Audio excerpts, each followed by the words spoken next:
or if we presented with the PowerPoint. It's really up to you. How formal you'd like it to be. Oh, you don't have to be formal at all. Because I feel we did talk about that if it was a small group setting, we might just sit and engage in the activities together.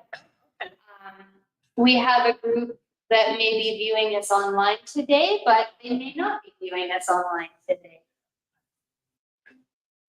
We'll follow the PowerPoint just for the sake of the ones viewing, and then, again, if you have any questions or you want to go over things more thoroughly, like we're very flexible with everything. Yeah.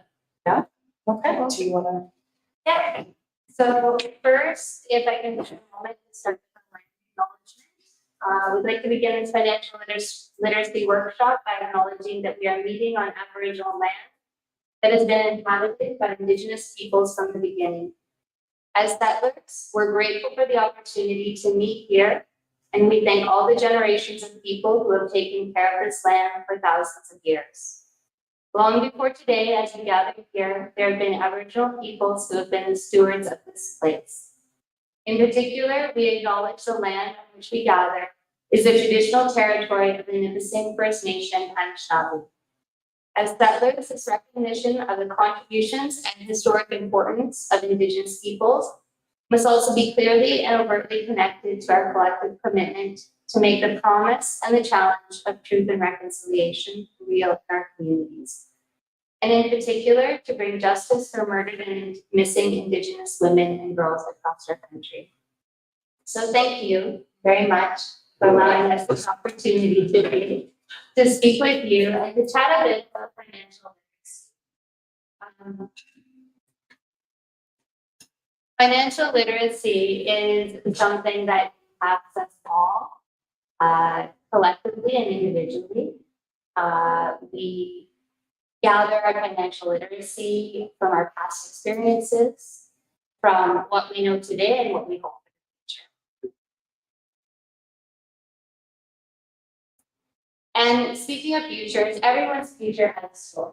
Something that Scotiabank uses in how it communicates to its market. And it's something that I know I truly believe in. And I know that my peers and other advisors truly believe in, is that the best way we can work with our clients to build financial literacy is to understand their story and understand what brought them to speak with us today. So if you guys are comfortable, we want to take a few minutes just to talk to you about who you are and why you're here today. Okay. Okay?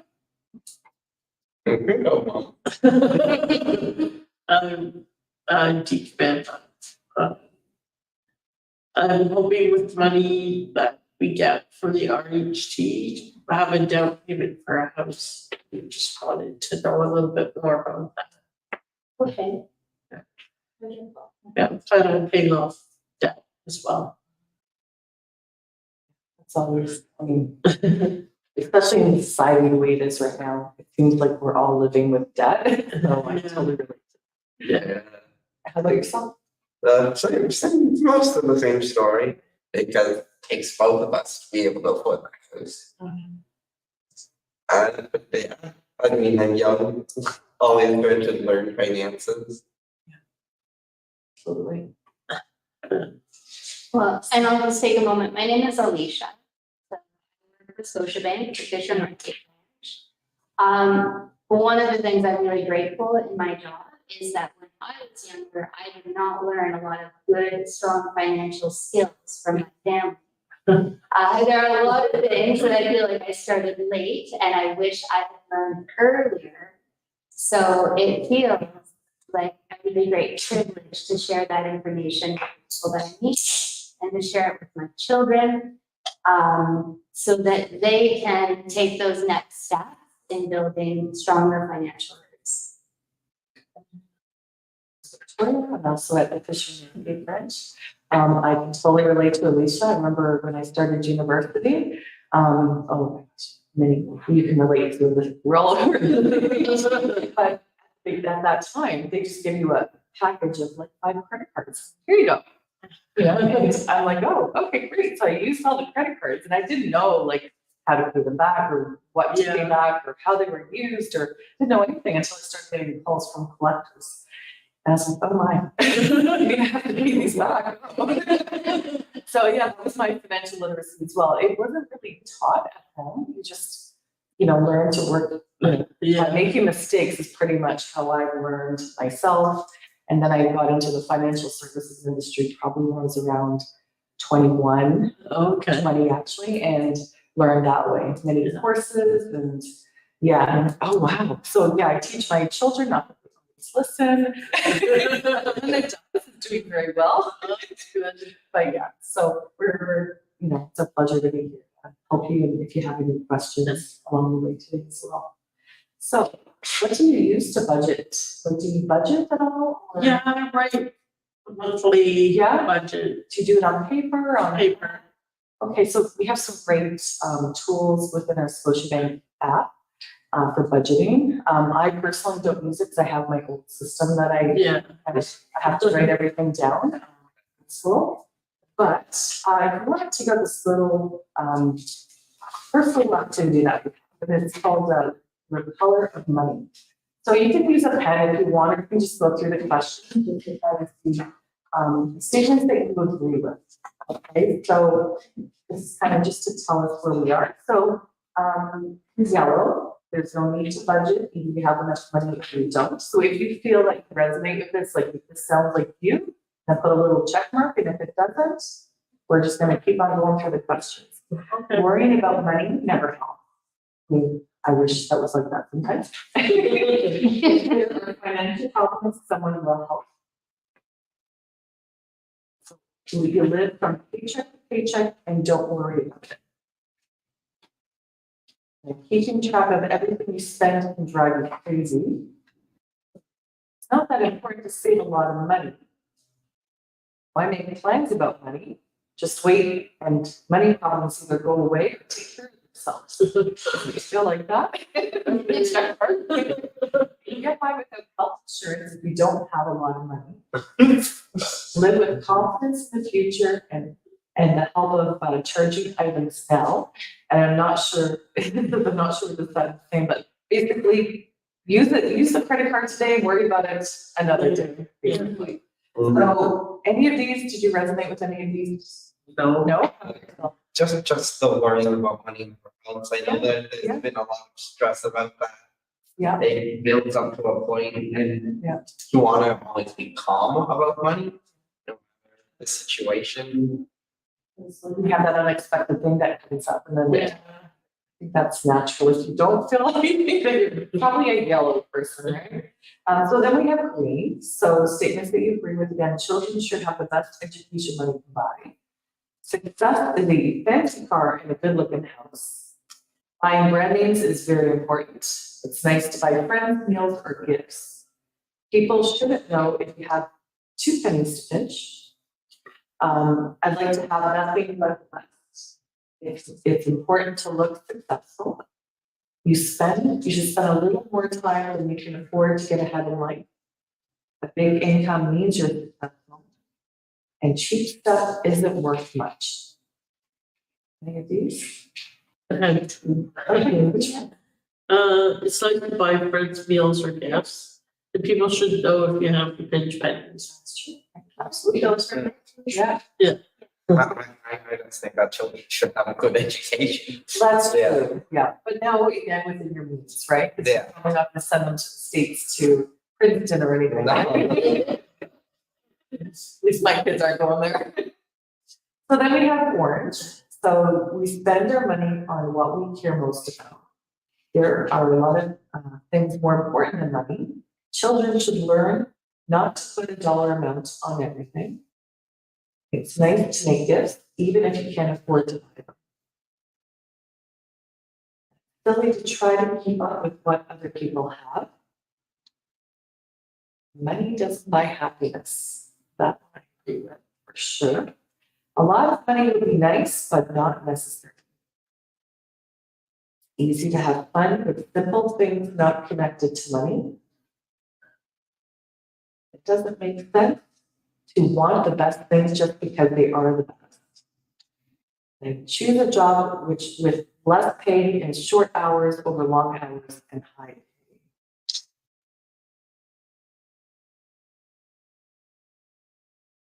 Had a lot of that one. Definitely, I've been through this one before, and I'm definitely Okay. very encouraged. So now we have blue. So happiness is buying something new. Now that can bring happiness sometimes. Like, for example, I bought my first new car when 2 of my kids moved out, and I was like, yes, I got more money. And I bought the new car, and it came with payments, and I'm like, no, what did I do? So it can bring you very, Yeah. but it's pretty sadness. Yeah. So I don't know. Pretty bad. It's the momentary. Yes, A long it's the term. need versus the want, right? Like, I thought I was okay, but no. So a person is entitled to some of the nice things from life. And it's hard to wait for something you really want.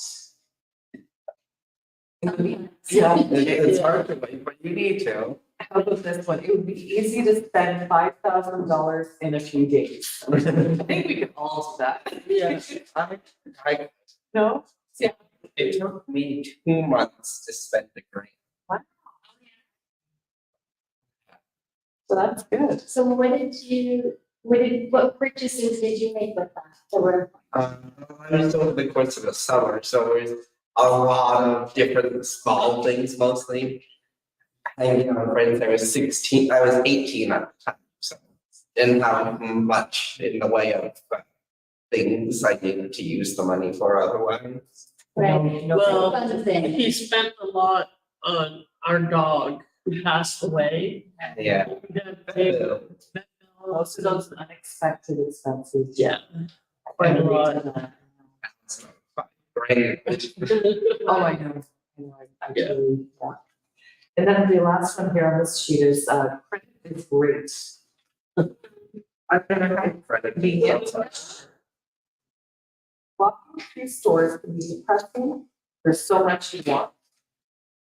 It would be wonderful to be a millionaire, all that money to spend.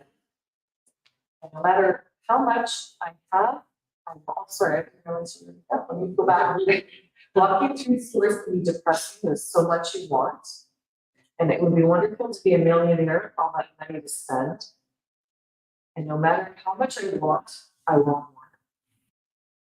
I think I can relate to that with more like, sugary sweets. If I want something, I should have it now. How many kilos did you have? I think I had 2. Oh, 3. 3. Not really. Then we have pink. So every debt should be cleared up as you go along. It's a good feeling to have money to spend. Don't buy until you really need something. You should budget your money and stick to the plan. There should always be enough money in the bank for emergencies, like those vet repairs or car repairs, anything like that. It's important to keep a record of everything you spend. Bank mostly does that for you now. Yeah, That's definitely. right, do you use the, I use the app, so it just keeps track of everything month forward. Don't really, you don't really need to yourself? yeah. Yeah, it's nice, isn't it? Yeah. You're lucky you're not the generation of balancing the checkbook. Do you remember that? Shop around until you find the best price. A person needs a lot of insurance. Paying cash is the best way. And thrifty people manage best. How do you those two? Great.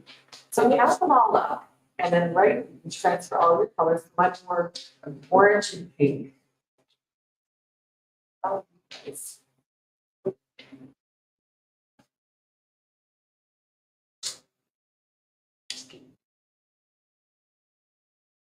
Zero, 3.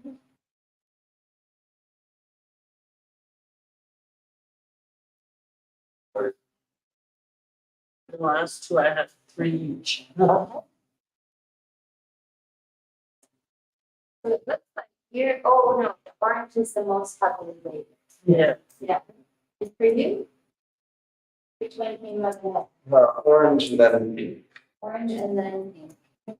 The orange stands for money is not important, values the fulfillment that money buys, and happier with less things. Which makes sense, especially when you're answering a question. And just over the other two, yellow is not concerned about money, don't worry about it, someone will help. Sounds like someone who's very privileged and maybe had daddy buy you everything. Definitely not me. Green, status and prestige are important, wants designer labels and high quality and buys expensive items. And I have a 13-year-old that actually probably relates to that right now, but she's not gonna. And then blue likes to spend on wants, has a great urgency of wants, wants new and trendy. So sometimes we want things, right? Yeah. And then pink, which is what you're second to that of the religion and what. Money is a symbol of security. Things don't have to be fancy or expensive. It doesn't like debt. So I definitely don't like that. I've been raised in that my entire life. you know what? So I've been a single mom for first marriage and then the second marriage. So many times, many years I've been a single mom, so I can relate. And my other kids, so now I'm more financially secure. But like when my kids were younger, my first two, like I guess I became a single mom when they were 2 and 3. So we did a lot of back to school shopping at Valley Village and places like that. They really understand the value of money. But my 13-year-old, who grew up without having to shop at Valley Village, without having to, have it rough and, she needs a couple of dollars, here you go. Her perception is completely different. So it really depends on, what you grew up with, right? And your values. This might be a couple of questions. You shared you really like the financial security. So what tools do you use now to help you with that financial security? Well, currently, not too much. Besides just keeping tabs on a daily basis. Because I don't have too many assets of my own at the moment. Well, I think hopefully when we carry on to the presentation and we talk about a few things like budgeting and different ways of saving, maybe we can help provide some tools. Right. Yeah, they give you that sense of financial security, right? And control over your money and control over what's happening with that. Yeah. Yeah. So if we go to the next slide. And so we're going to go through the next little package. It's just a financial literacy handout. So just to kind of get us thinking more about anything that's related to finances. And literacy is skills and knowledge of the subject. So health, state of being that allows you to cope with demands of a daily life. So it's kind of all connected because if you're, let's say you're not financially literate, you're not, maybe you don't understand how to budget and how to, pay bills on time and all these little things that add up, right? And then it causes stress, which does impact your health, So if we, with financial literacy, having the skills and knowledge of money and how to use it, it also gives us financial health. And to have the financial literacy to manage the regular demands of life, such as paying bills, having money to cover your financial needs, having those, a little bit of emergency savings for those unexpected events or car breaking down, those little things that can have a lot of stress.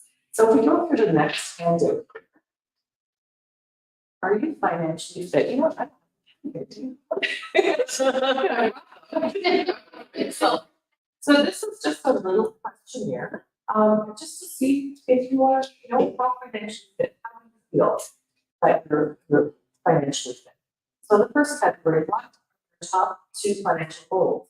So, even like, let's think about, you're going to be getting a little, but lump sum. Yeah. And so thinking about that, what are your goals, even with that money? And, it's going to change basically how you're living. Yeah. Financially paying, but you're going to have some more sense of security, right? Yeah. So thinking about that, what are your two financial goals? What are the most important things to Buying a property. Yeah. And paying off debt. you? Do you have a third one?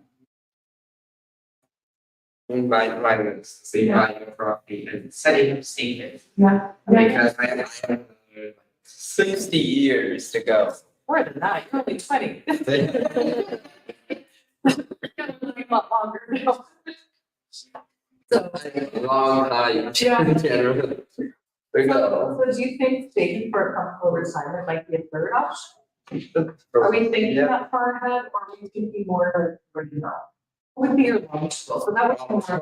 Probably if we're going for far, but not as far as retirement for me, it would be for children, my children, Okay, and everything for that, once that comes up. okay. So let's keep that in mind when we're going through the presentation, because we're gonna get to that later on. And help us get to know you better. So do you have a written, customized financial plan to help you achieve your goals? Have you ever sat down with an advisor, because you both bank with Scotia? Have you ever sat down with anyone to discuss your goals and maybe ways to achieve those? Not yet. And sometimes people think, oh, I don't have any money to invest, so they don't bother. But you know what? As small as $25 a month is a great way just to get started.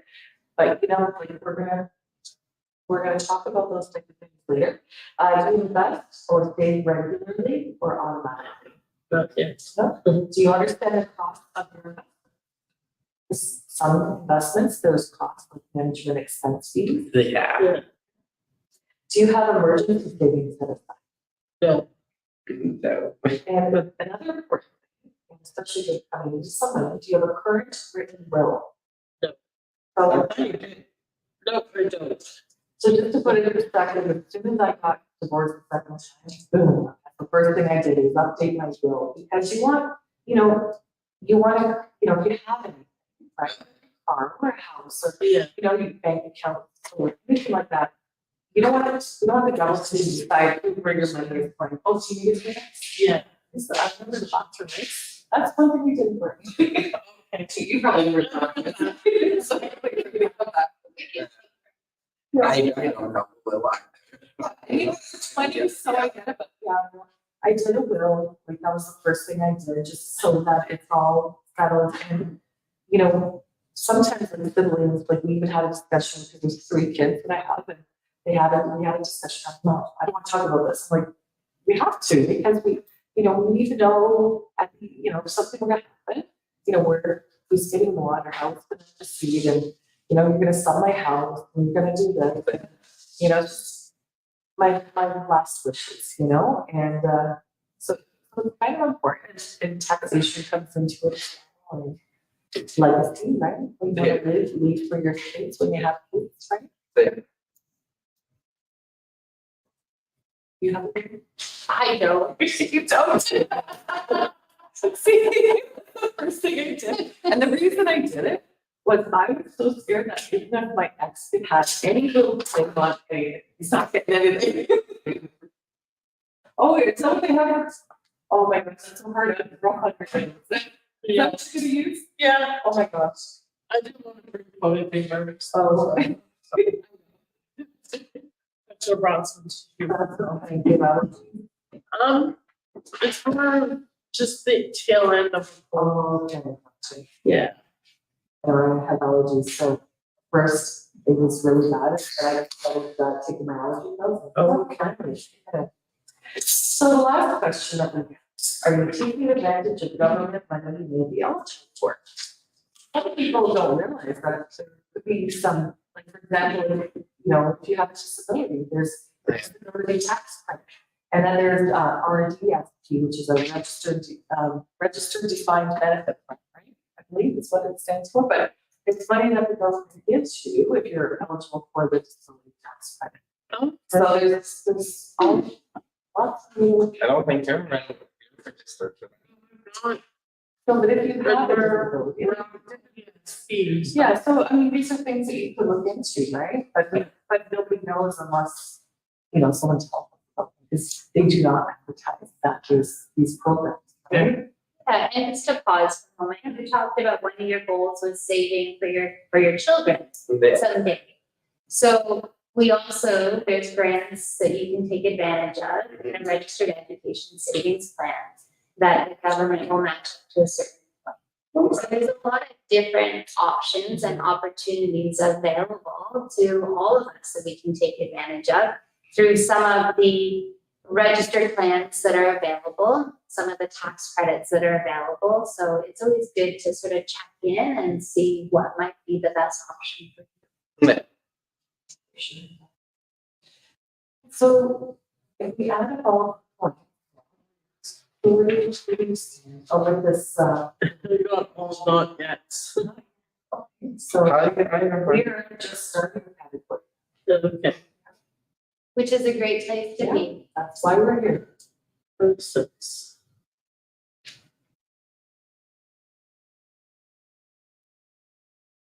So how do you feel about your current level of financial fitness? I feel okay because I know I've done the best I can so far. And you're more financially fit than me. But you know what, that it's Yeah, a great gift. I very ahead of the game in terms of finances, I feel, because I've looked into a lot of things since I was like 16. And I've been doing courses in school and all that. So We're actually making it mandatory now to graduate with a financial literacy course, which is, Yeah, because there's so many people. especially with the modern housing. I've been looking into that for ages, even though I didn't never had. And then the last page we have on the other side is just what is financial literacy wellness movement. So we haven't kind of already covered this part, but the basics of financial literacy comes from your relationship to money, how you think about money. So, you know, not everyone has a good relationship with money. When I was a university student that had a penny to money, and then all of a sudden I had these credit cards that I wanted money on. yeah. My relationship was really bad with money. I was like, oh my God. It was very stressful and, you know, yeah, life experiences. So skills and tricks that work for you, that's where we're gonna help you a little bit as well, and utilizing bank resources. So financial advisors, we're there to help you and to help you, all along the way, you know, from the very basic of starting with your budget and saving and setting those goals and helping you to achieve those goals. And, so you know, we'll help you with that as well. And knowing how to make a plan and have the ability to follow through on it. So that's like, for example, I have a customer and Brandon is saving and we started at a very small investment account and I'm gonna follow this for 6 months and we're gonna review and see how are things going? Are you ready to contribute more now? And you know, what's good, what's not good, because she's, you know, right out of school. So like, Yeah. things that, you know, we're here to help you with. Okay, so do you have any other words, anything you think of when you're thinking financial fitness? Financial stability. Yeah. Yeah, stability is important. Yeah. Maybe making their dreams, helping their dreams come true, like having that. It's very rare for someone my age to get the ability to kind Yeah, It's true. Yeah. I was 21 when I bought my first house, and the house prices was like, well, 121,000. Oh, wow, I wish. And boy, my 22-year-old now, forget it. Yeah. She's gonna be 10 years before she can, you know, it's just to qualify, like, she's in the GTA area. So it's maybe 700,000 for a house now. It's ridiculous. Yeah. Anywhere from $500,000 to $1.5 million. That's the nice thing about this area, the region, it's much more feasible. Yeah. Do you have words that come to mind when you think of being financially fit?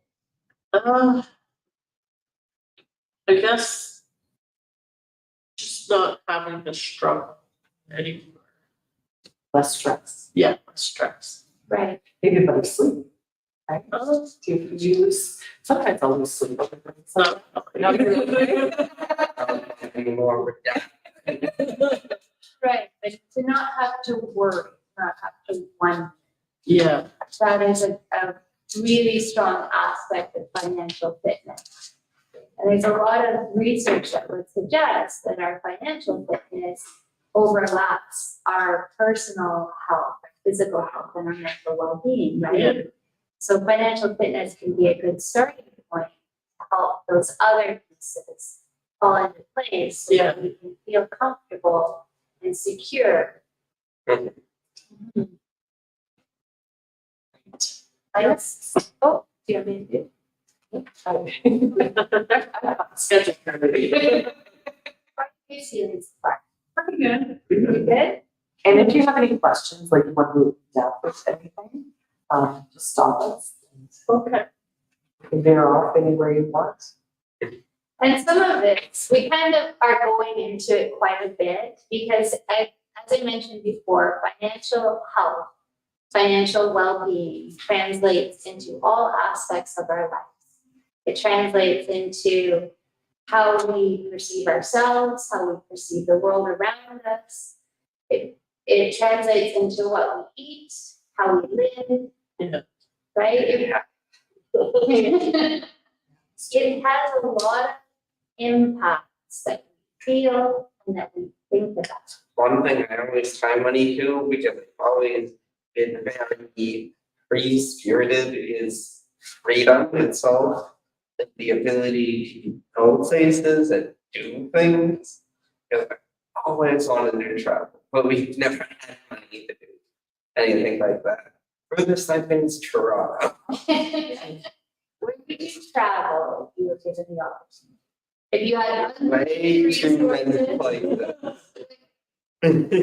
what would your top five?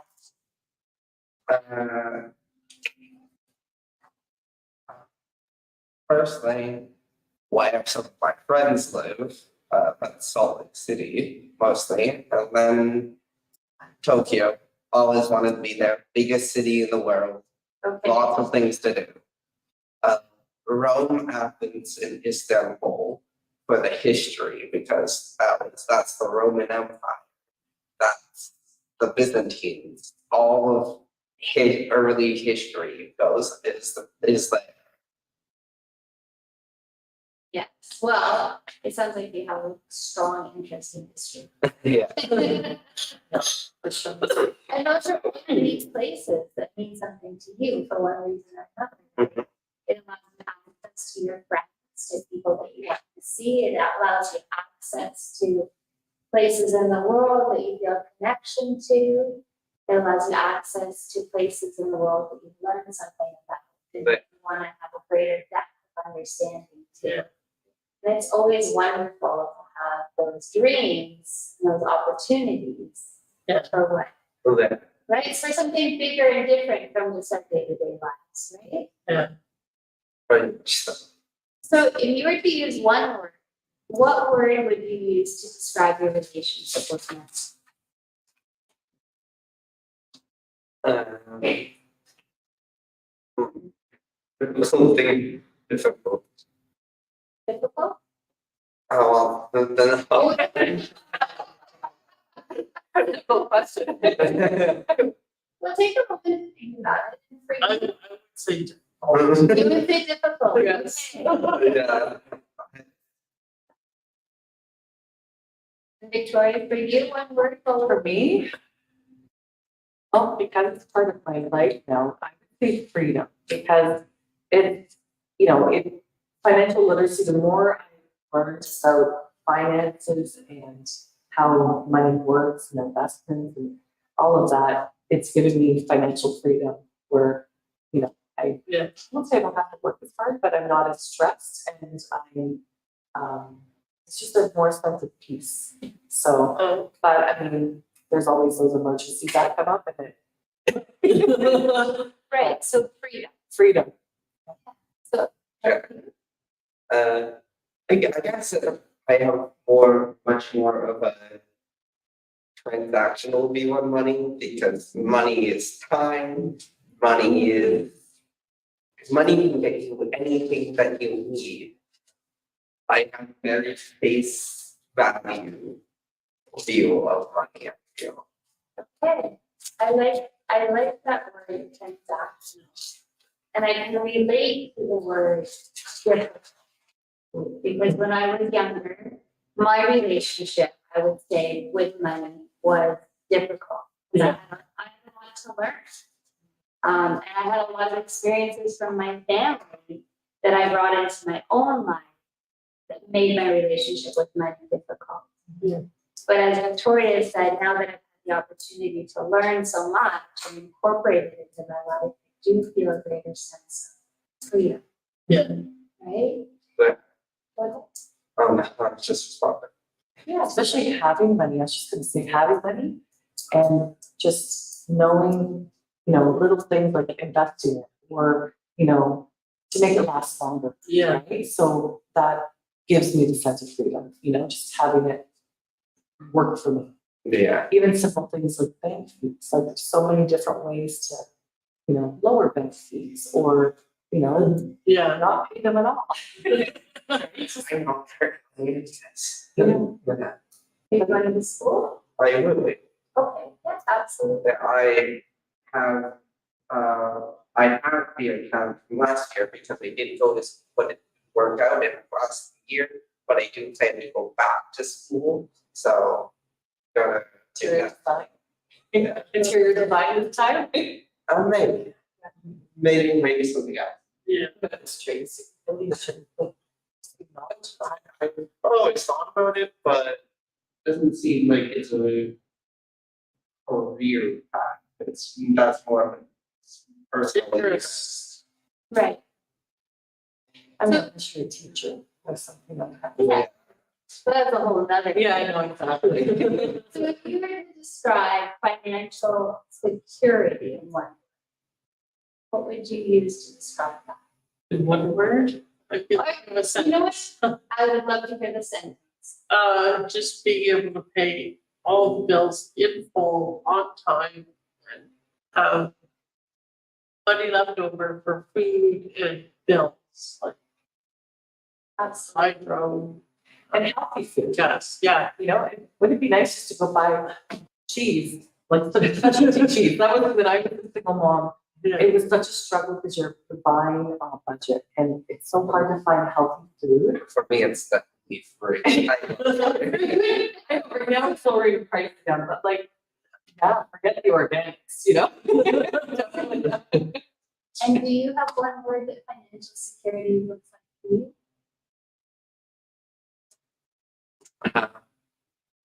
The ability to go anywhere.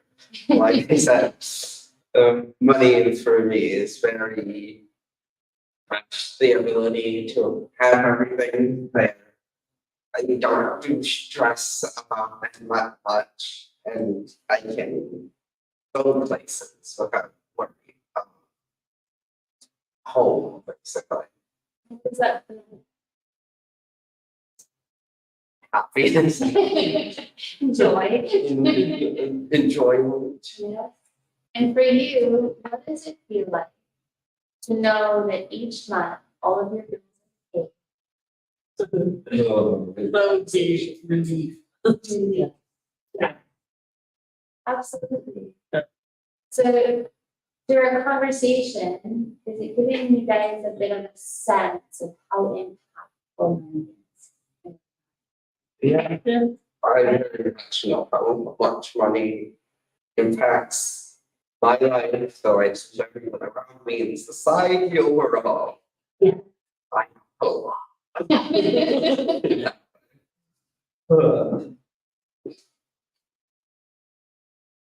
So a couple of the ways that we can use the money that we have and provide ourselves with some financial security is by creating a budget. There are a variety of ways that you can choose to create a budget. And one of those ways is called value-based budgeting. So value-based budgeting is a philosophy that's focused on guiding users to spend in areas of their life they value the most.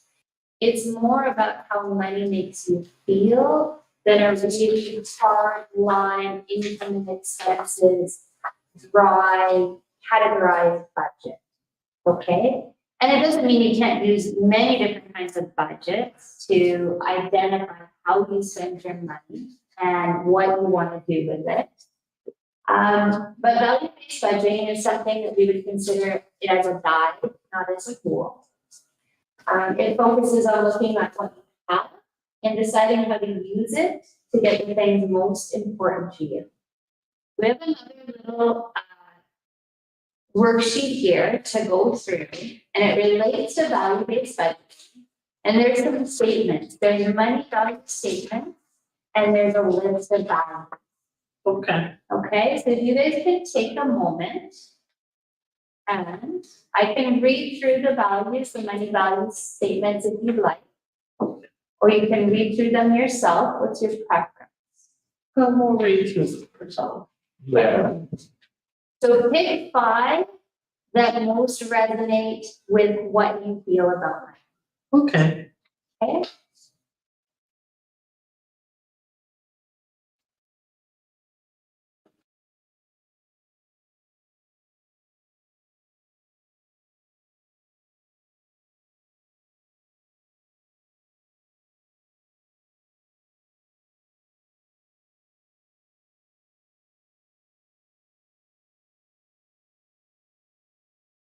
A really good one. It's not really my thing. I want my money to be for fun things, not.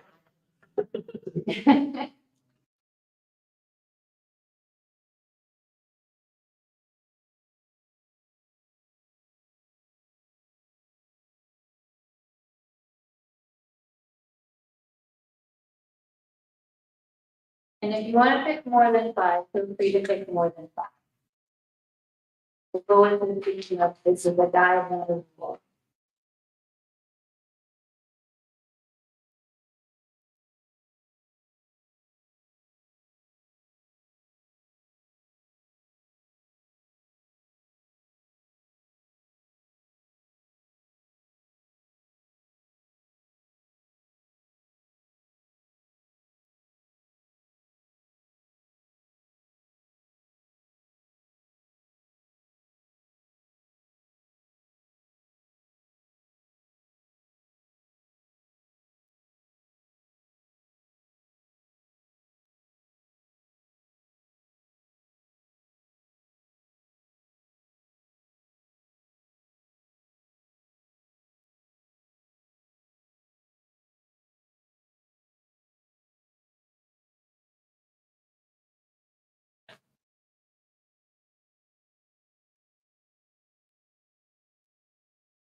Be fair, I ended up going on 10 lists of this is great.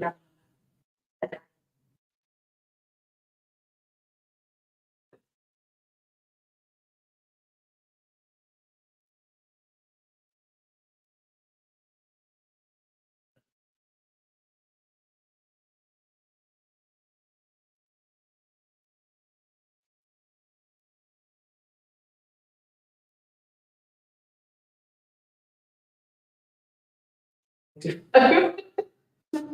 Yeah. Yeah, do 10.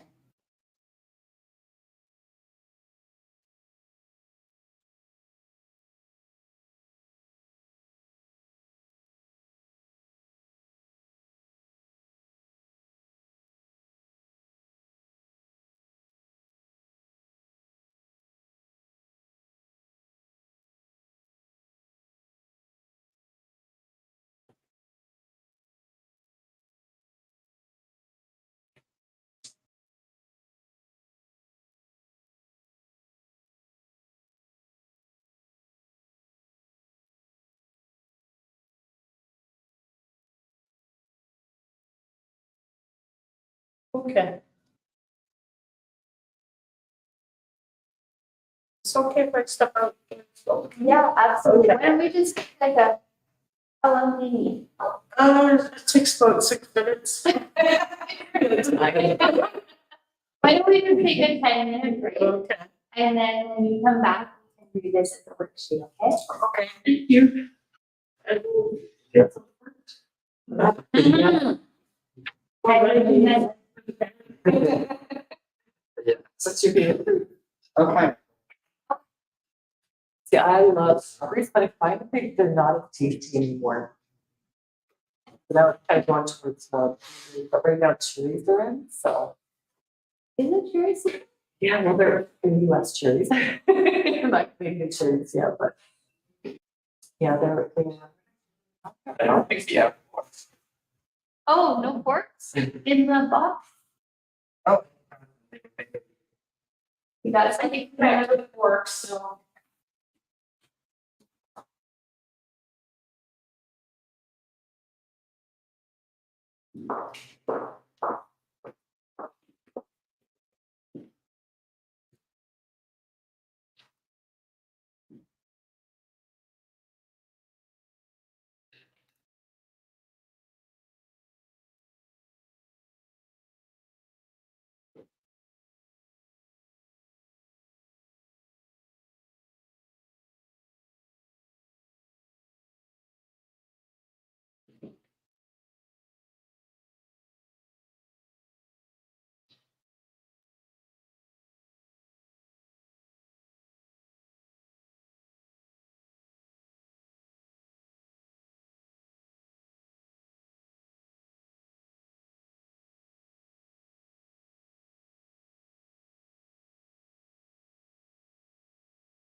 better? Oh, yes. Yeah.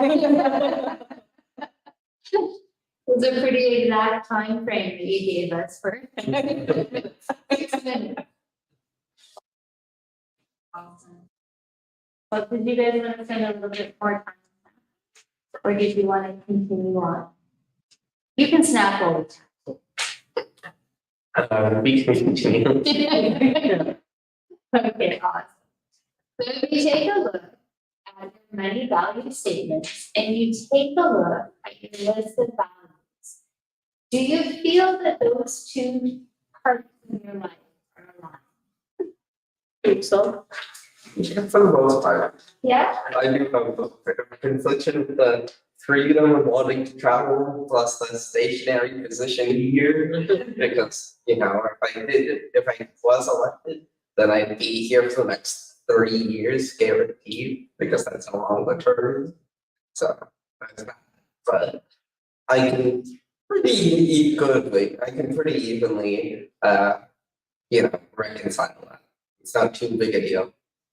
Right, and also that when you build financial security into your life, then you also create those opportunities that you open up for the traveling, for the different pieces, because you have the financial capacity and you have the mental capacity to do more than what you're doing today, right?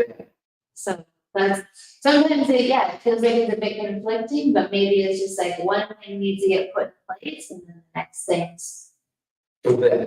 follow suit. So yeah, when I look at this, right,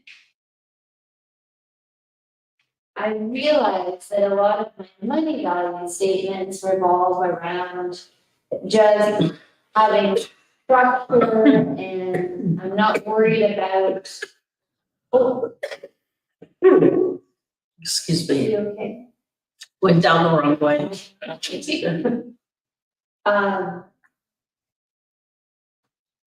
Living my life, with integrity, I have things like life is too short to spend it all working. The sooner I can retire, the better. I'm saving money for that. It's more important to have a job that I'm proud of than a job that pays well. And I like to have a regular work routine. So it's with that, my list of values were to be grateful, mindful, motivated. What did you guys list as some of your values that you have? Adaptability, job security, personal fulfillment, family. I have unity, diversity, empathy, integrity, self-respect, and resourcefulness. So beautiful list of values. I don't know if you guys have, but when I went through these values, it made me think of my best self. Yeah.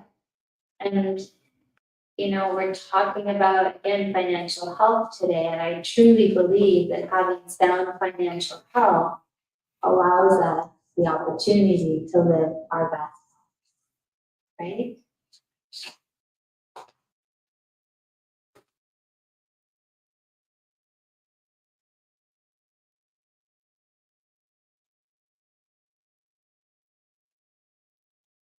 And when our money values are not in line with our personal values, that also create a disconnect that provides some almost like friction in our lives, right? If we're having to work a job that we don't feel fulfilled in, or that we don't feel that we can maintain our integrity in, and we're doing that so that we can make money and we can pay bills, that's one of those times where we can feel a disconnect, right? Or another example, probably the best one I can think of right now, but stress and the impact of financial stress impact our physical and mental health and well-being. And if we make living stress-free a value, it can shape our spending habits. And that's where that budget can be really important, right? It helps us to focus on our short and our long-term goals. And that's how in the bank, we separate or sort of break down goals and financial savings plans. Is we break them into more a short and a long term, right? We separate those two. So for short, you can include that for emergency savings or a rainy day, setting aside funds for a vacation or a wedding. And for long term, you can include saving for retirement or saving for a child's education.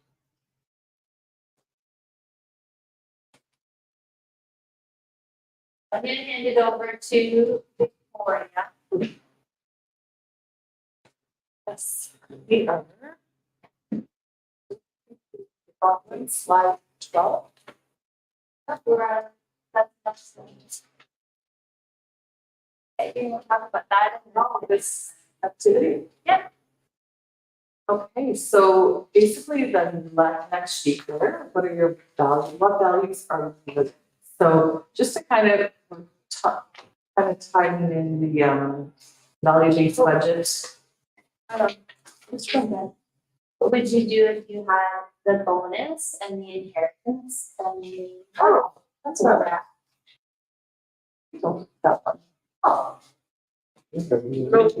There. oh, okay, well, here. We can do that.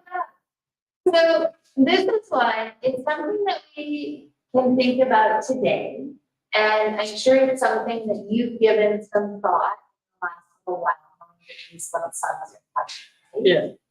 And that can create some anxiety and it can create some stress, right? Because there's a responsibility or I don't know, it's something to think about in our day-to-day lives, Yeah. right? Are you guys feeling that? Yeah. Yeah? But let's just break it down. If you had a bonus each year of $2,500, what do you think you'd do with that I would budget it for Christmas, for Christmas? because we always struggle at Christmas. Right, that was really easy for you. Yeah. Came to mind immediately. I probably use it for unexpected consequences, yeah. Okay, Put it into saving, keep it for whatever we might need. so that rainy day fund. Yeah. Right? Which is kind of for, I mean, that's sort of the range for that short-term planning goal is something really special, right? It means something to you, it means something to your family. And for you, it's for those moments in our life that come unexpected. And we need to have that money set aside. Yeah. What if there was an inheritance from someone that you knew of 25,000? What could you imagine those funds being used for? Well, previous, I would say for the down payment, but that money can. But the down payment isn't that cheap nowadays. That's So- true. So. A bit of it would be for fun, a lot of it would be for savings and investment for the future. And but that's most of it, paying off any debt I have. I think I currently have $4,000 of debt from college last year and I didn't finish. But. That's what it is. That's about it. So that would be nice to clear off that debt that's weighing you down, right? That encumbrance that you carry with you every day in your life. Yeah. And you're right, 25,000, it used to be, that would be like, oh my gosh, that's a ton of money. And it is a lot of money, but it's not Enough. that much money. Yeah. And what would you do with 25,000? Yeah. Pay off the debt? Yeah. That's right. Right. And would that be enough to pay off your debt? Yeah. Yeah, okay, that's wonderful. So have maybe 3,000 left. That's awesome. And so what about you won the lottery? You won $1 million. My immediate plan would be to buy a nice house for my family invest whatever we invest our workshop in another home to make a stable permanent income. But I'll change, and if I need to, I can sell that property and get the money that was invested in that back. And then the rest will go towards investing on futures and fun. And fun, I'm glad you didn't leave out fun. Because we all need a little bit of fun, don't we? And for you, what would you do? I'd buy a house. I'd buy, probably 2 homes. One for and one for my other son. I'd get probably a duplex or something like that. So we can split. Balance between the houses. You have visiting days between the two. I don't know if you guys hear what you're sharing, but again, it's bringing us back to those short-term and those long-term goals. Yeah, And it's nice when we imagine our lives where we can put things in place, that emergency savings plan, that vacation, that Christmas, Yeah. that you wanna wake up to in the morning, right? And we tuck money away for that, and then we start looking at our midterm goals, Mhm. that vacation, right? Like, Yeah, something of that nature, and we then move towards our long-term goals. So when we have things in place here, short term, it allows us to build our capacity for long-term, Yeah. right? yeah. Before you're gonna take a minute to talk about. I'm sorry, I didn't try, I've lost you. We're here. Yeah, we're here. No. Oh, it's me. So I don't know if anyone has ever mentioned this, but there's, a sudden wealth syndrome. Have you ever heard of that? No. Yeah, so Yeah. when you get a lot of money all at once, and then you don't know how to spend it, then it guilt's to your head, and you spend it way too quickly, don't do anything purposeful with it, and then you're worse.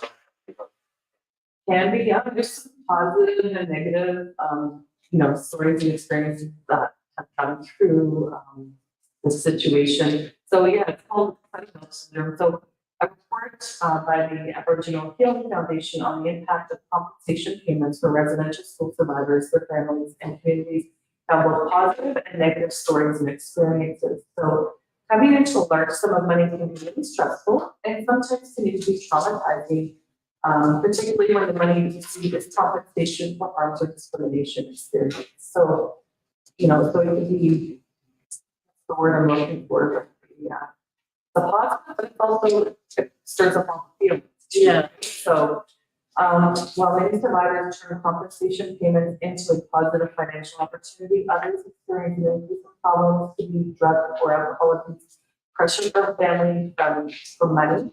So sometimes, you win the lottery, where it's coming out of the woodwork to come in. Yeah. Remember me? And targeting by financial creditors. So, not just, there's a lot of fraud. So, just, we have to be, we also need to talk about fraud prevention and, if people know that you're coming into money, how to protect yourself as well, right? Yeah. So the impact of coming into a large sum of money called sudden wealth syndrome, it can bring about issues in increased anxiety, impulse buying, that's what you were mentioning about spending. Some people might even gamble. I had a customer in my office today and I saw an e-transfer. So I'm like, what is going on here? And it was like $1,200 per month.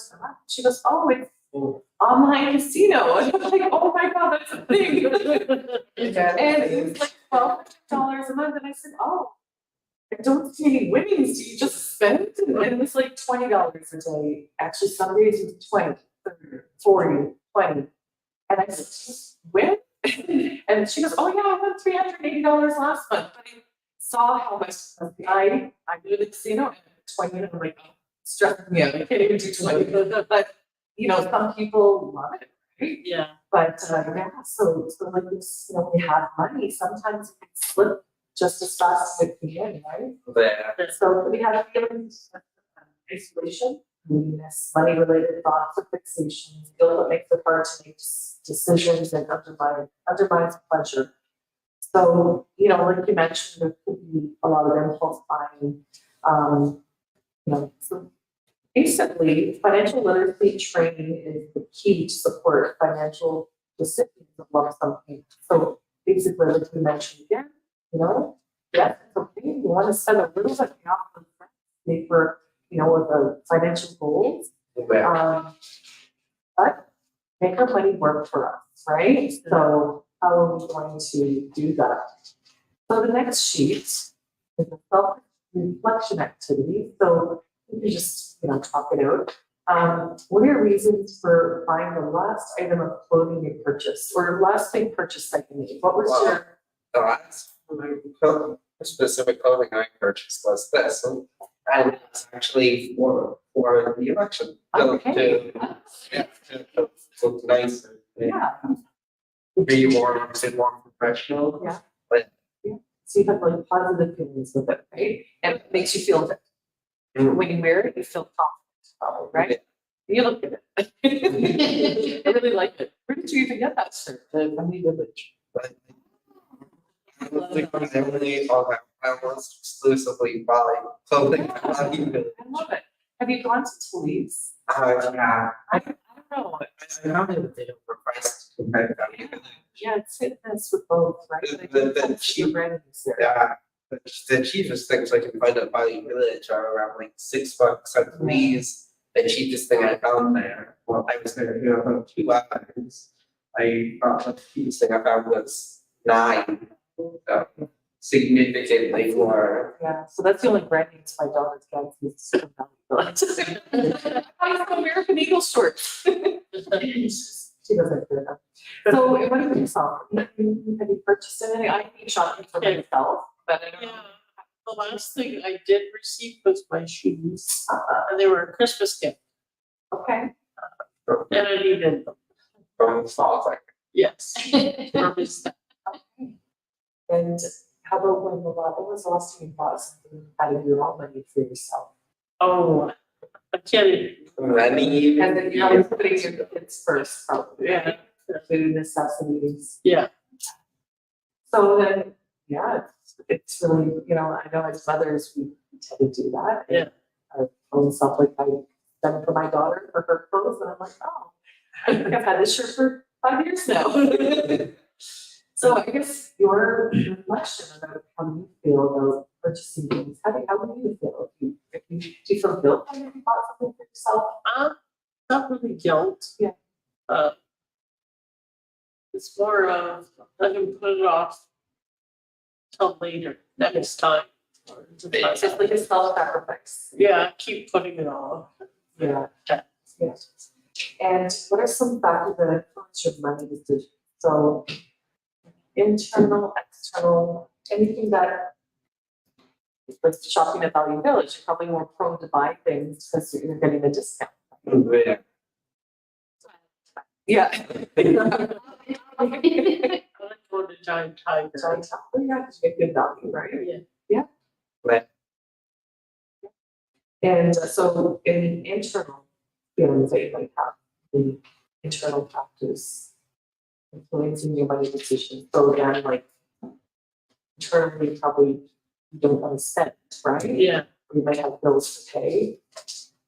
So, but you also mentioned that you were saving your money, that's somewhere in $1,000.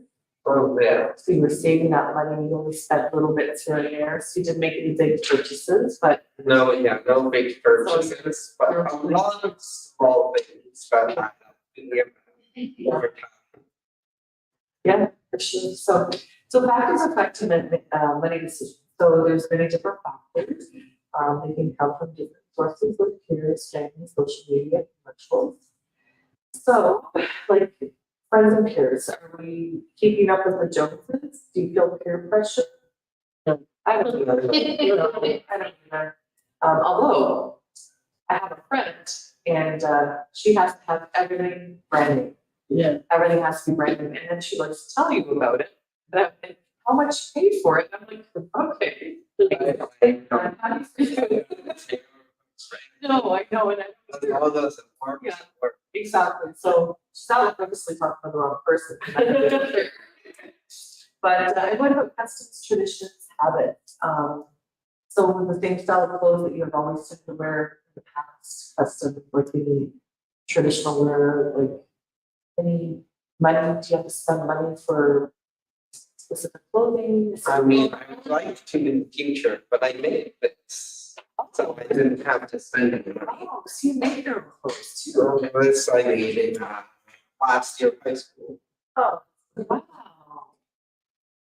You know, if you do things like that. Only thing I've ever made. So far. That's fantastic. Well, maybe forget about interior design, maybe you design. Did you design it yourself as well? The ribbons, yes, the fabric was just, here's a bag, use it. Like, look how you put it together. It was I got the materials and then I put it together how I wanted it. That's how it worked. Yeah, no, that's really neat. And did you have a specific purpose for making it? It's a ribbon shirt. Yeah, ribbon, it's just cultural piece of clothing Okay. that from the ribbons that are around it. Yeah, my daughter actually came for an event at the school, I don't remember when, 2 months ago, at the beginning of the school year, and she came with her friend Hazel, I don't know if you know. Yeah, I graduated from school. Oh, okay, so she's in grade 7, but she was invited to, was it dance, I think. And so I drove them here and I picked them up, and they all look so beautiful. They had their hair done up, they were wearing, they loved her in a ribbon skirt. And I didn't know what a ribbon skirt was. And oh my gosh, it's so beautiful. It's a who makes them. A lot of faithful. Yeah. So looking into them for, I guess, well, Yeah. to the young girls. Like, I know, the girl, her grandmother made, each of the grandmothers made their ribbon skirts for themselves, but yeah. And I bought the grandmother too. Because she didn't drive, so like, here you guys go, I'll pick you up in a couple of hours, but oh my gosh, this was an amazing experience. Yeah. Yeah, but yeah, so the same concept as. Yeah. So latest style, fads, and trying to stay with the current trends. So make your own trend, right? Yeah, I could care less about keeping up with fashion. Yeah. Oh, I do the fashion of it. Yeah. And so was it a sale or discount offer? So yes, you like sales or discounts. And values and confidence. So the purchase because of what you wanted, you thought was your own sense of value, style, or what you want. So I guess when you make your purchases in the Value Village, it's a, your own style, but it's also kind of creating your own fashion too, right? So it's personal to you, but ultimately you're saving money. Which is why you're buying. So yeah, Yeah. except for my wife, was too much. Here's your question. Oh, So yeah. it was part of it. No, we don't need to go through this one again. So we should probably do it, but yeah, it just puts everything into perspective. Kind of what are you gonna do when you get there? Like, do you even know like roughly how much you're gonna get? So nobody knows yet, right? No, nobody knows So- exactly. We have assumptions. Yeah, exactly. But this is why we just want to be careful that, like it's not in and then it's gone. So Yeah. let's, doesn't have to do with us, but anyone, just by having financial literacy, just kind of run budget and Yeah. make priorities with your money, short, medium, long-term goals. I'm gonna get into that a little bit more later as well. Any questions, or do you guys want to say anything about this other house figure, or have any concern about it? Put it right on the nose, right at the very beginning. But otherwise, don't go crazy with it. So we're gonna go into next about budgeting. So we kind of went through a value-based budget with Alicia. And the next little package is budget, like the profit budgets that we all know, and we've probably seen asked for, they're going to. So this is like writing down your money, income, expenses, right? Bills, that type of thing. So this is a little circle. So one Can thing, I just oh ask yeah, you, sorry. have you done a budget before? Yeah. Yeah, Yeah, Yeah, okay, well, just for normal, I am in school for assignment. okay. And was it something that you felt that you wanted to keep in place for a long time, or was it something that you put in place for a specific goal? Depends. we do it monthly for end of month bills, stuff like that. Okay, so you review your budget every month to Yeah. see how things are going and where you're gonna be at by the end of the month? Yeah. Okay, So what's coming in and what's coming out. Yeah. We all do that. Be nice if we didn't have to, right? So we're looking at the circle here, so looking at your monthly net income, so that's what comes in, so right now you're on TSP, right? Yeah. So your income, and again, I don't know if there's other sources of income coming in monthly, Not really, no. okay, and do you have an income? source? Not at the current moment. So The then, job is hard when you don't have any experience. Well, I do have some experience, but not enough to be considered that field. hard to get your, that first foot in the door. Yeah. So if we're looking at this circle, we're looking at a 50-30-20 budgeting rule pie chart. So what this means, 50% for needs, 30% for wants, and 20% for savings goals. I But that sounds, I think right now it's not practical because, really, you're just making sure that you have enough for the bills every month, right? Yeah. But let's look at it from, when you're more comfortable, Yeah. when your money comes in. So if you have this scenario, so create a pie chart that shows 50-30-20 rule of budgeting. So think about what expenses you have in this, right? Yeah. So for me, right? So needs are different than wants. If we're looking at, if we did a needs at the next chart, we can actually go there first if you want. The other side. It's categorizing the expenses into the 50-30-20 rule. So number of needs are things that you have to have, like food, Yeah. shelter, utilities, right? Yeah. Wants would be that shirt from Valley Village, for example. oh, you still need people. Or my parking that I really didn't need to have. That was not a need, and it's probably my biggest regret. And then savings, 20% for savings. So, and we're gonna, it's probably not gonna be practical to look at the 20% of what's coming in every month with ODSP. I don't know if that includes your housing or is that separate?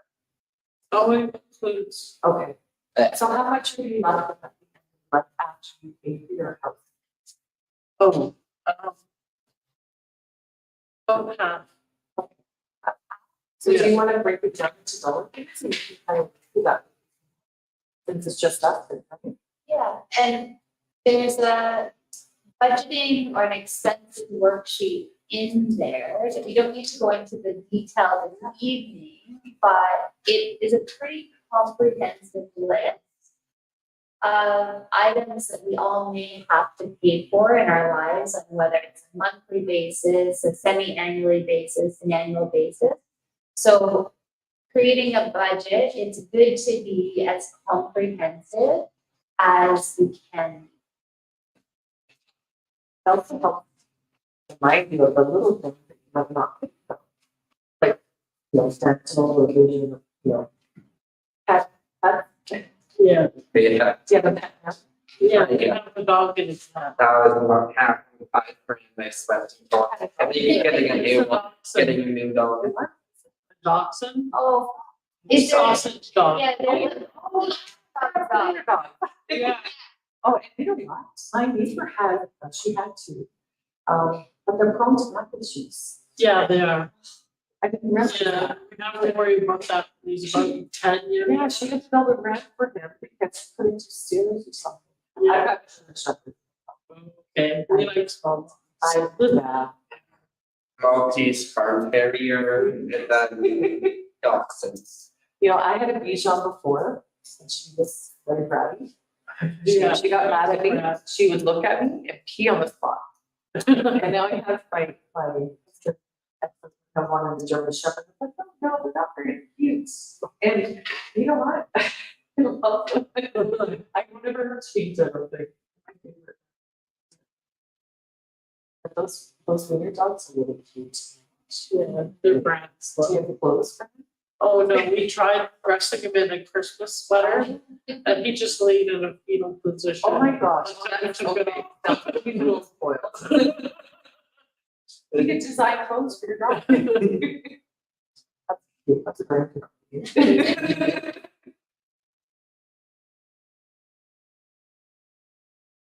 Some of our needs would be our housing costs, which would include our mortgage or rent, any utilities that you have. Currently, I don't really have much of a budget for myself, Right. because most of the money I do get, which is just tax return and all that from last year, goes with the family, it just helps with their. So I currently don't have much of my own to worry about. I think I was in Toronto, but You had a budget. Yeah. So then what would you identify? You don't have anything you need to spend money on, or do you know, have haircuts or phone bill? oh yeah, phone bill is paid. That's the only thing I do have to pay Okay, every month. is that something, and whatever our responsibilities are, it also includes any debt payments that we have. Yeah, Okay, so that can take up a big part of our yeah, family it does. budget and are important to include, right? Yeah. Internet, groceries. Any car payments or insurance. Well, that's one thing we don't have is a car. Okay, that's.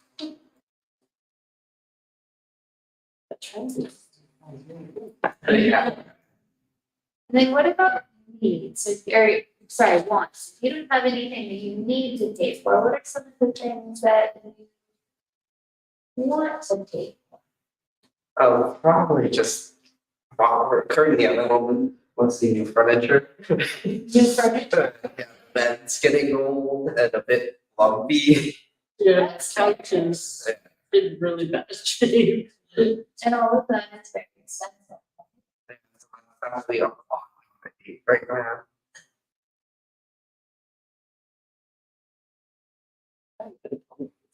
Yeah, Even couch, you know, where the bed is not, you Yeah, know, if you're getting the back issues because your bed is lumpy, for example, then, you know, really depends on.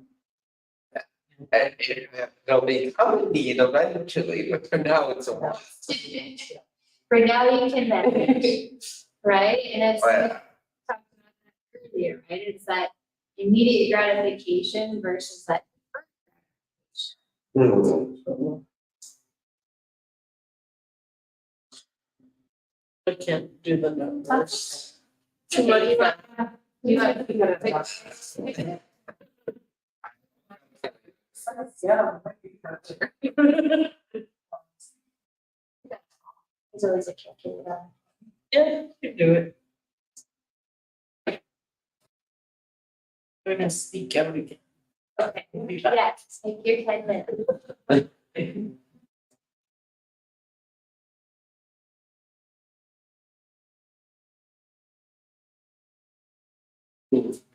how much food costs nowadays, So the, for 5 people. Yeah, my favorite, that is affordable, it's the neutral. Oh, yeah. it used to be years ago, $600 for a family of 4, and now I think it's up over 1,000 for a family of 4. 2,401, but I still need to, one is a 7. So And then what do we know of the household income? I think it's around 2,200, so that's already above. Right. Okay. Which makes it very, very challenging, right? This is where funds that are going to be distributed to individuals and families are going to make a huge impact. Yeah, definitely. It'll basically bring us out of poverty, which I've lived in for most of my life, Yes. Well, since I was another 5.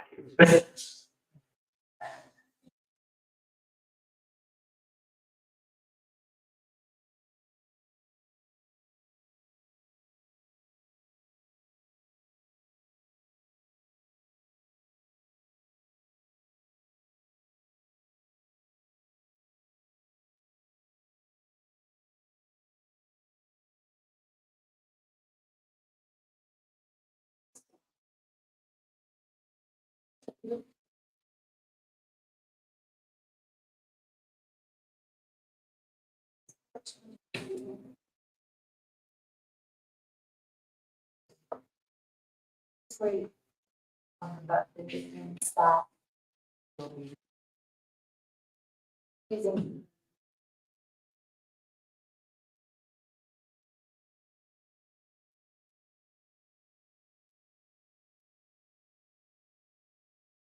So you use the words one shot. Yes, that was when I tried to go to school at least. I was in Toronto, I had George Brown. Oh, I would. Yeah. Yeah. Do like things too. Oh, They back. Castle on my campus, so Yeah. George Brown. I like your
And what's coming in it? What's your,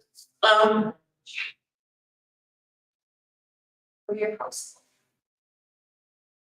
it's very, very, yeah, so right now, we don't have a state, No. because we're dealing with very tight budget. Yeah. But this is gonna change, or, we're gonna set aside a little bit, so some of the things that you can do to help increase what's coming in, even though your income is still the same, but be the same coming in every month. Like, for example, investing the money and having an interest go into your account. Right? So the principal that you originally invested, let's say it's $50,000. That's invested, but your interest is gonna help offset your income. So there's different Yeah. things that you can do. And that will help. Yeah. So let's say you're getting, I don't know, but depends on how much. It also, I mean, there, as you mentioned, you're on ODSP, right? So there's some limitations to how much is earned here. Yeah, It's my understanding that it's about $5,000, but still, if you have the opportunity, once the bills are paid off and, you've got the money set aside for your down payment, Yeah. you're thinking of those terms, right? Looking at how you can take the remainder, possibly have it be impactful in your life to grow so that you have more income coming in to cover your expenses and not impacting your ODSP, right? Because I don't know if that's Just think. I don't know if that's a concern of yours, but it is. I know this is gonna drop because, we plan on getting a house combined with him, but we're hoping to find a nice duplex at a decent price. And have a mortgage payment of about, I don't know, Anywhere from a grand to 1,500. but my son is planning to stay where we are. Okay. So, well, my oldest son. Which means our ODSP check will go down. Okay, I see. So these are all things that you'll need to reassess once you determine how much you're getting, Yeah. how much you can invest. How much, because I know you just. well, and also how much, you say you want your payment, your monthly mortgage payment to be 1,000 to 1,500, right? Yeah. So that's also going to impact how much of your funds you use as a down payment, Yeah, right? Because you may need to use the bulk, if not all of your funds for the Yeah. down payment. Yeah. So that the mortgage that you have is within that range of $1,000 to $1,500 a month. Yeah. Currently, it's anywhere, depending on the price, it's anywhere from 80 to $120,000 on the down payment to get it to that price. Okay, so any you looked property. at some of the numbers and yeah, And that's up to a house of up to $400,000 and down to 250. actually, 400 is too much.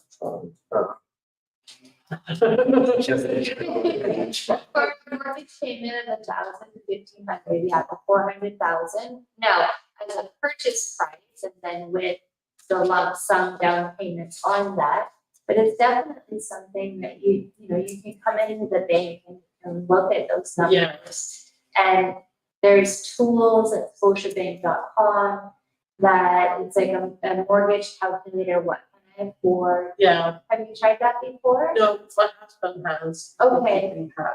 It's a pretty nice, easy, straightforward calculator. You just need to make sure that you input how much, what your income is, what your debt obligations are. But if you're using the lump sum to pay those off, then that would be zero. Your any property taxes, depending on where you want to buy, Yeah, right? Your utilities, and then you can put that information into another tool, and we can help you with that. It's gonna tell you what that monthly mortgage payment is gonna be. Yeah.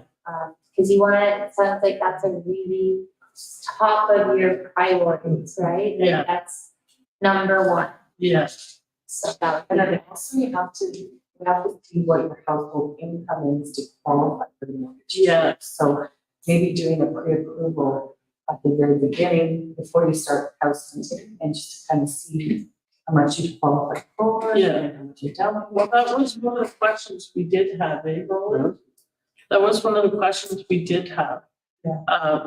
We weren't sure if ODSP counts towards income for a mortgage. That was one of our concerns. It Yeah. depends on if you're designated as permanent ODS. Oh, okay. Okay, so my understanding is if you have a designation of permanent ODSP, which not everyone has that, then it can be counted as income, but if it's not, they won't. It could be that ODSP could, Yeah, right, yeah. be terminated at some point. So that's an important distinction to find out about. Okay, Um, that's good to know. Yeah. Because I did experience someone who did qualify in TSP and TPP as well, and that's what they did want to know, that it's permanent, and it said right on the very, when we first got approved, that's where it said on the paperwork whether it was permanent or not. It's not listed as permanent and to work with the see, you know, maybe you're eligible now, maybe it's been 10 years or. Yeah, we've both been on, both me and my husband have been on it for, what, 25 years? Okay. Yeah, that's fine. Yeah, So that's something that you want to look at, your people might want to ask your worker. And then. Yeah. Sure. okay. mhm. All right. Those are all the pieces that we want to have in place. So if there's an opportunity, you know that what you're eligible for, Yeah, right? yes. Have you been looking for a home? Oh, yeah. Yeah? But doesn't stop.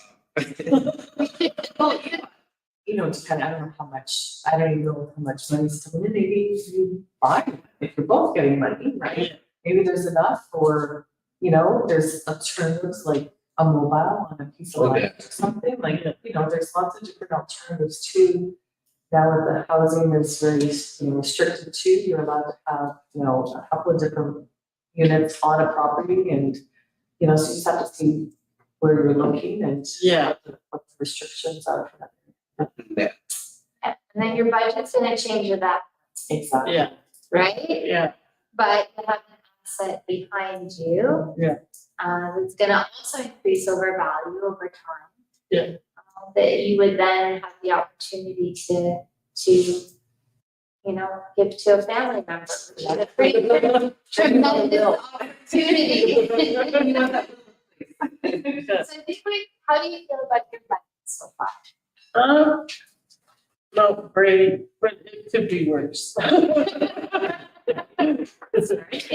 Yeah, it's a starting point, and it's good to always know where you're beginning. So we went over all the different So details. this is the whole sheet, and then this gives you a more specific breakdown. Helps you, you know, think that you can actually use the sheet to help create your budget.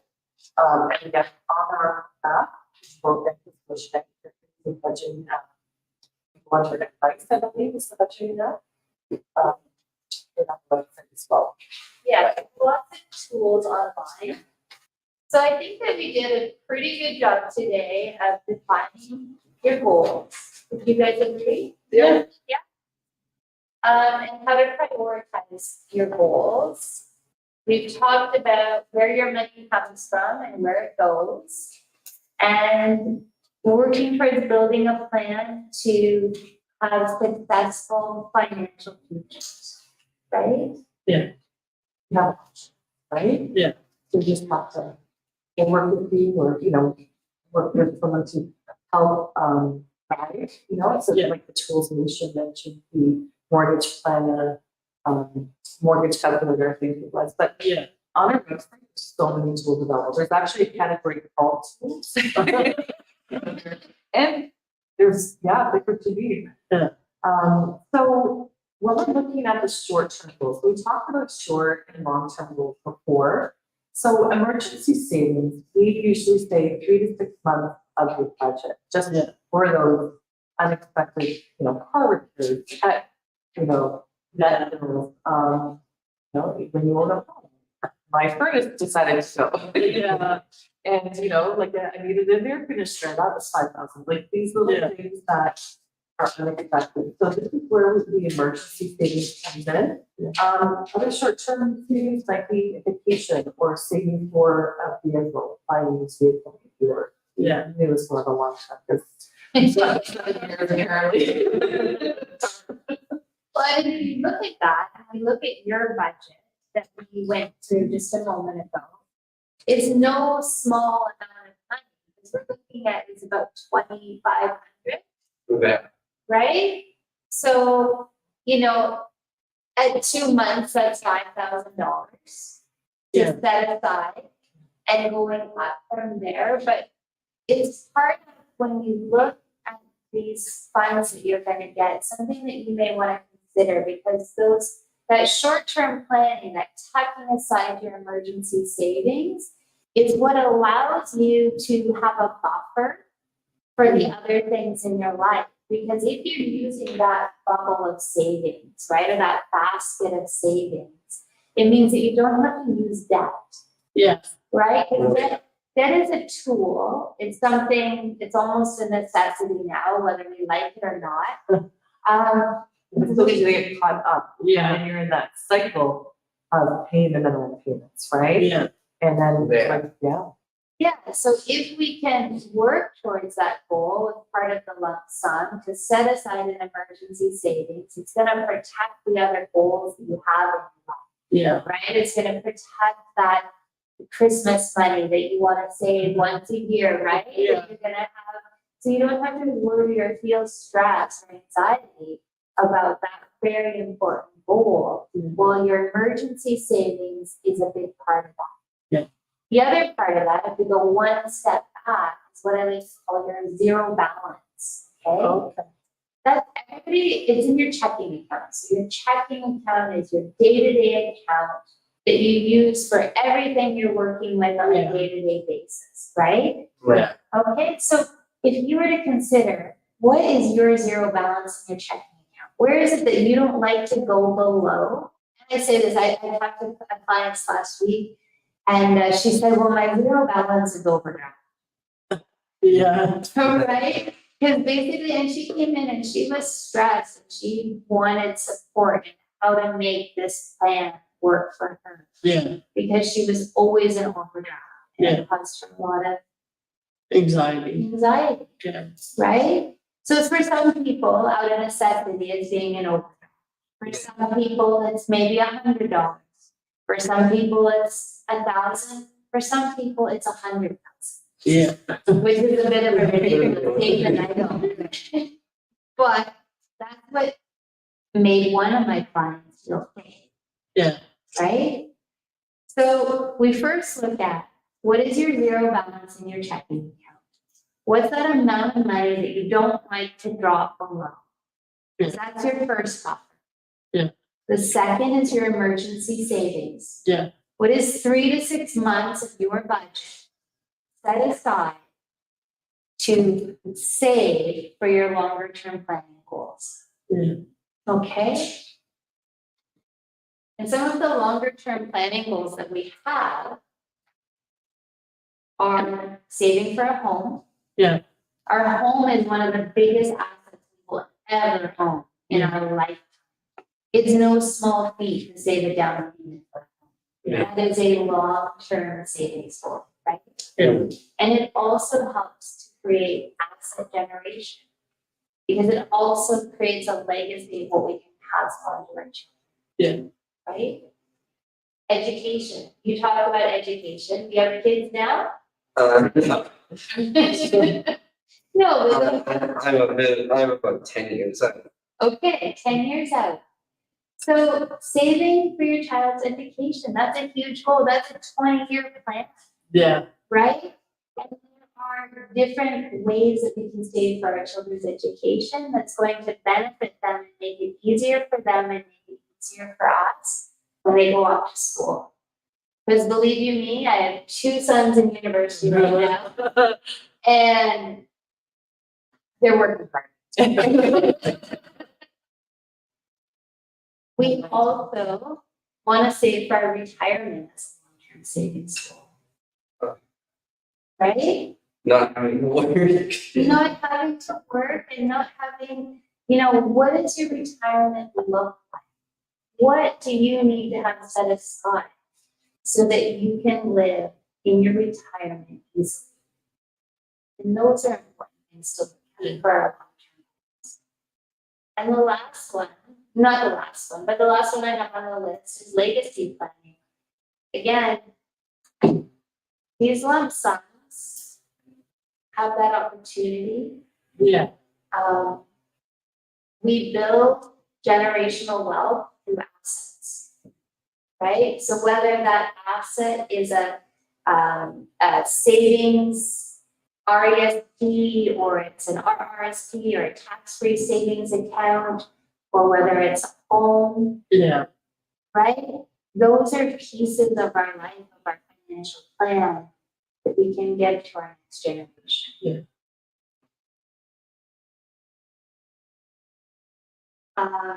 Sorry, so we talked a little bit, gonna go back to short term. okay, Talked about that checking account and your minimum balance. We talked about the emergency savings account, yeah, which we would consider to be our Momentum Plus savings account. okay, Okay, and I'm mentioning this information because we have people share with us that their financial literacy was at a point where they didn't know what the function or the reason for a checking account was, yeah, right? And I never want to take for granted that that information is known, because sometimes people think a checking account is going to grow their money, yeah, right? But it doesn't. It's just there for our working day-to-day activities. yeah, Okay. And then we have our savings account for Momentum Plus. I'm not sure if you guys are familiar with Yeah. that. Oh, So it's that next bubble, and it allows us to earn a little bit on what we're saving. But when we hold money there, we're saying to the bank that what we favor is liquidity. We favor accessibility of that. yeah, So the bank doesn't give us a lot of reward for that, because we can access that money at any time. yeah, Does that make sense? yeah, You guys have any questions about that? no. So some of those things that you can save for, again, a vacation, a vehicle, a wedding. You know somebody getting married? But those are the things that we will save for. Some of the long-term savings accounts, are you guys familiar with any of the long-term savings accounts that are available? not really, Not really? Okay. So do you have something familiar? Not long savings, but at least not more than, I glance at what it entails. I never gone in depth. Okay. Well, today we're just gonna scratch the surface a little. One of the things two things I want to share is long-term savings accounts all offer a similar benefit, in that they all offer the opportunity to invest in a variety of ways. However, they all function a little bit differently, okay, okay? And they all have a different purpose. Yeah. Okay? So I like to think of all of these investment accounts, again, like an umbrella yeah, or a basket. And the first one that I want to chat with you about is a tax-free savings account. okay, Okay? That's a nice one if you're not working. Yeah. Because when you put money into that account, you can grow it over your lifetime without being taxed on any of the growth that you have. Yeah. And when you withdraw it from the account, you're not taxed. okay, You also receive the benefit of adding a successor holder or a beneficiary. So you said you were married? yes, Yeah? well, we're common law. Okay. Yeah. So you would be able to list your husband as your successor holder, your partner as your Yeah. successor holder on that account. So that if something were to happen to you, the benefit of it goes to him. Yeah. Or you could add your son as a beneficiary. Or both your sons as beneficiaries. All three of them. Because then what happens is the benefit of the account goes to them. Okay. Okay? Do you want me to go into the rest of the accounts and talk about them? I think I'll go with the whole. Okay. That one is definitely relevant. So the first home savers account is an account that when you contribute money, you get a taxable benefit, Okay. okay? And you are also allowed to grow it over whatever period of time you're saving, and you're not taxed on it. And when you withdraw the money for the down payment of a home as a first-time home buyer, again, you're not taxed on that money that you withdraw. Yeah, okay. You can save up to $40,000. Okay? You can, each year that the account is open, you can contribute up to $8,000 a year. Okay, it's a brand new account. We just were able to offer it in 2023. Okay. It's a registered account, so the CRA is tracking what's going in and out. Yes. And it's this great hodgepodge of like every. It's like the group of people got together in a meeting and they're like, well, what can we do now? We can just, we get this benefit and this benefit, and you can't do this. Yeah. But it is a really fantastic opportunity for people that want to be a first time Yeah. buyer, right? Because you can invest the money. Again, I talked about all these accounts are the same in that they offer the opportunity to invest in a wide variety of ways. Yeah. Okay, you can hold money in an investment account like the First Home Savers account in a GIC. Yeah. Have you guys heard of a GIC? I have, but I forget the exact meaning. Okay, so forgive me because the bank, many people in the bank have a lot of acronyms and it's ridiculous. When I first got there, I thought they were speaking different language. But a GIC is a guaranteed income certificate. Okay. Okay, a guaranteed income certificate is a nice option for money that you're not willing to have any volatility. You're not willing to let the value of that money go up, go down over a period of time. Okay. Okay, when you have a guaranteed income certificate, it's a capital preservation investment, which means you contract with the bank for a period of time and the bank will reward you with interest. Okay. Okay, that's guaranteed. Yeah. So like right now, interest rates are pretty good. So we have, it's a 13-month guaranteed income certificate that offers almost 5%. Yeah. That's a pretty good guaranteed return right now. Yeah.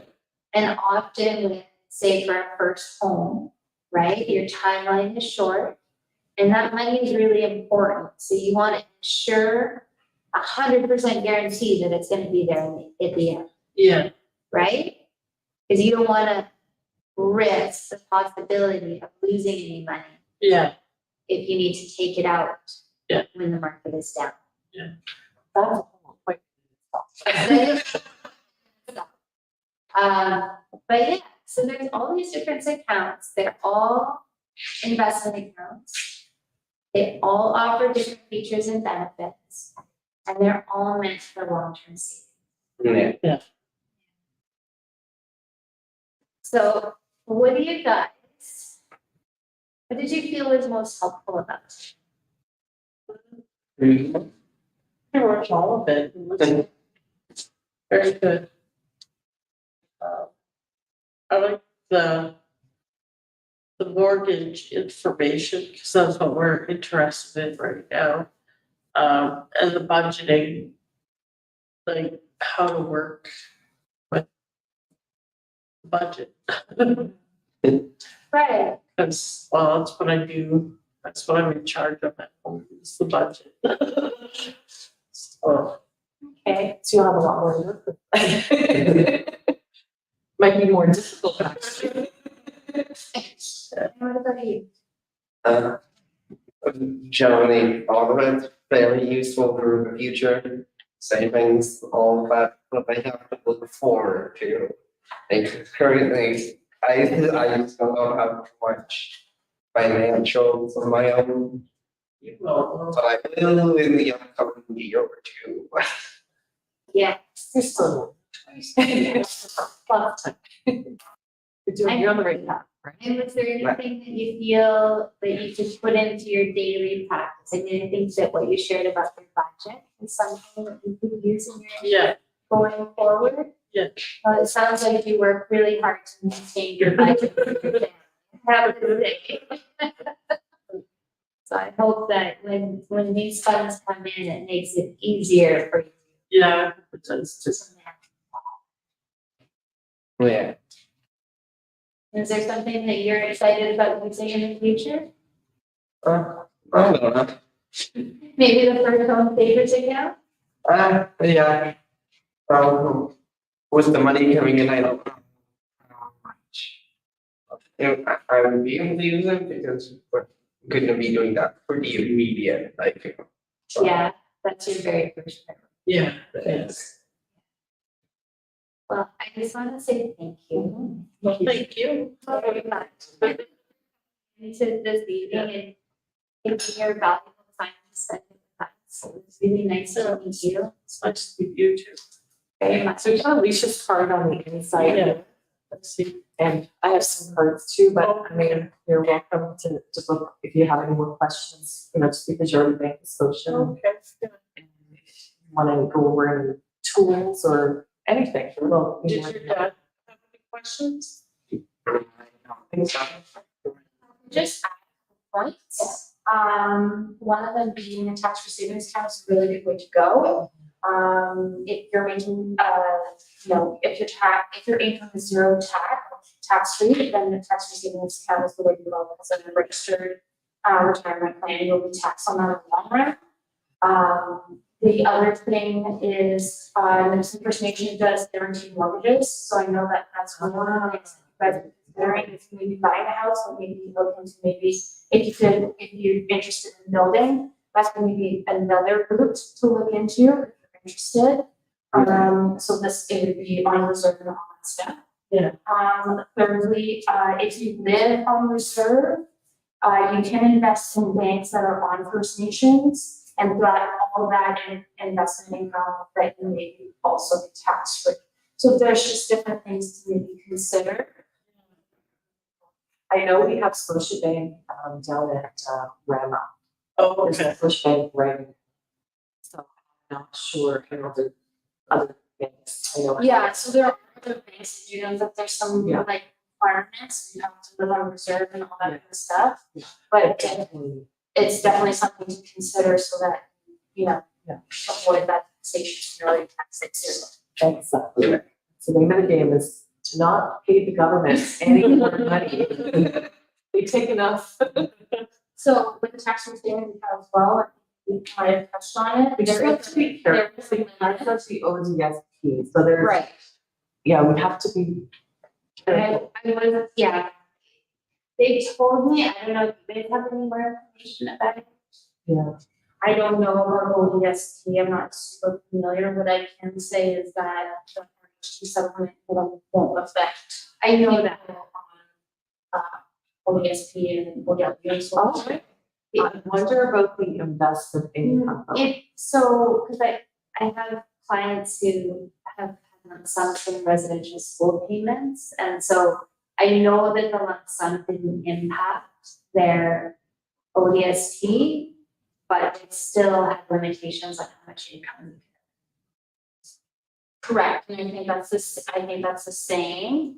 I would have to look more into that because I'm not super familiar. Yeah, I know we're allowed to make $1,000 a month working, Okay. but I'm told, Okay. So maybe it's the same if you're earning that investment income. Yeah. So, I mean, income is kind of the whatever the big, right? Yeah. Yeah.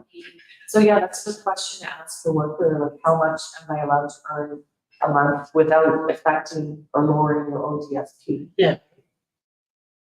Then we can work with that. So, okay, you can earn 1,000, that's a lot of income for investment, income, right? $1,000. So then, yeah, you can invest into a lot of different things. So, yeah.